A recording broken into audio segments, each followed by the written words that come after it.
जब मुझे ये इनविटेशन मिला और पता चला कि ये virtual reality lab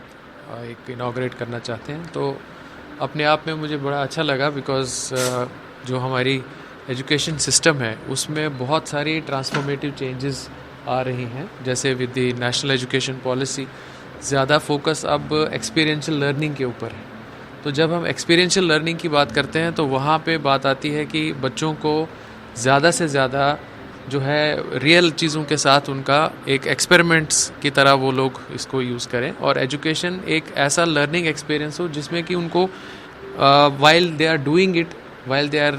learning it, उसी टाइम उनको थोड़ा और बेटर अंडरस्टैंडिंग हो कि जब वो डील करें उन चीज़ों के साथ। अब अर्लियर टाइम्स में जैसे हम लोग, जब हमारा टाइम था तब हम डाइसेक्शंस करने होते थे, तो उसके लिए रियल एनिमल्स जो हैं उनके ऊपर डाइसेक्शन किया जाता था, और बाद में ये देखा गया कि in order to prevent cruelty to animals, तो ये डिसाइड हुआ कि सब करिकुलम में डाइसेक्शन के लिए फ्रॉग्स या कॉकरोचेस या इस तरह के इंसेक्ट्स वगैरह यूज़ नहीं किए जाएंगे, उनको मॉडल्स बताए गए।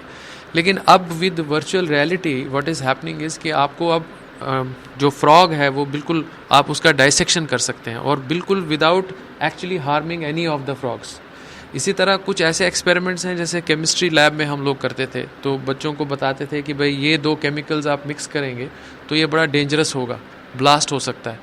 तो वर्चुअल लैब में जहाँ तक मेरी अंडरस्टैंडिंग है, वो ये दोनों केमिकल्स मिला के ब्लास्ट देख भी सकते हैं, लेकिन किसी को कोई किसी किस्म का हार्म नहीं होगा। तो एक अंडरस्टैंडिंग जो चीज़ों की है, एक जो हमारी अब फंडामेंटल अंडरस्टैंडिंग जिसको कि हम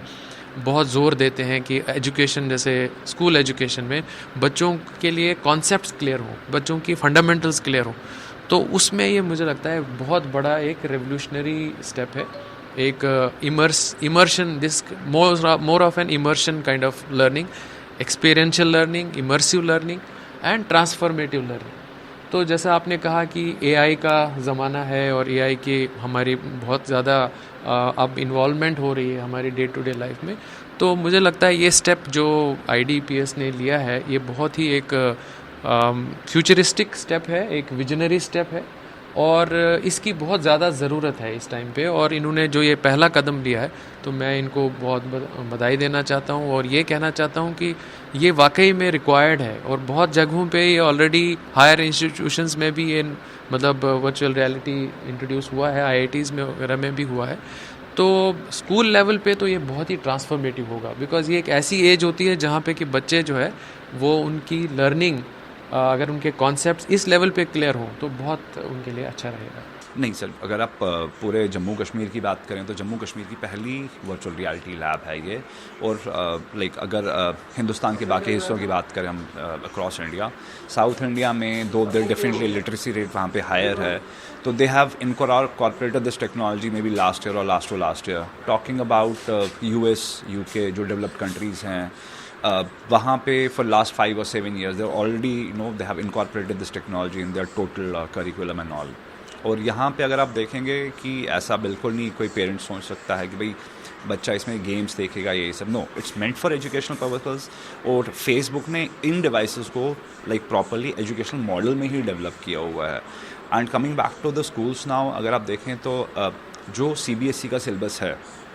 कोई सा भी टॉपिक आप उठा के देख लें, क्लास वाइज इसमें हर टॉपिक को, सब टॉपिक को इनकॉर्पोरेट किया गया है जी।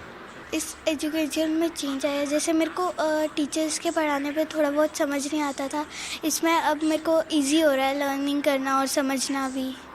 कैसे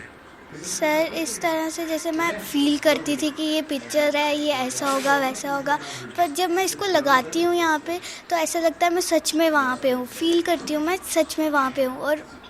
बहुत अच्छा लगता है मुझे। यस सर, इससे बच्चों की पढ़ाई आसान होगी। जैसे वो सोचते थे कि यहाँ पे ऐसी होगी चीज़ें, तो उनको रियल में दिखने लगेंगी वो। पहले तो हमें पढ़ाते थे बुक से, अब तो टेक्नोलॉजी आ गई, अब तो हम वीआर से भी देख सकते हैं वो कैसा है,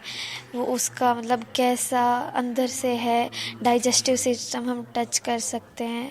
हम देख सकते हैं। अब तो वीआर आ चुका है। जो सर हमारे लिए जो इम्पॉसिबल चीज़ें हैं वो इसमें पॉसिबल हो रही हैं, हम प्रैक्टिकली पढ़ पाएंगे, हमारे लिए चीज़ें अंडरस्टैंडिंग हो जाएंगी, हम ज़्यादा आसानी से पढ़ पाएंगे और ये टेक्नोलॉजी के लिए भी बहुत हेल्पफुल है और हम आगे प्रैक्टिकली अच्छे से पढ़ पाएंगे, हमारे लिए अंडरस्टैंडिंग रहेगा। जो चीज़ें इम्पॉसिबल है लाइक सोलर सिस्टम, हम उनको प्रैक्टिकली नहीं देख सकते मगर वर्चुअल रियलिटी में हम इसको प्रैक्टिकली देख सकते हैं, टच कर सकते हैं, इसलिए ये ज़्यादा ईजी रहेगा हमारे लिए।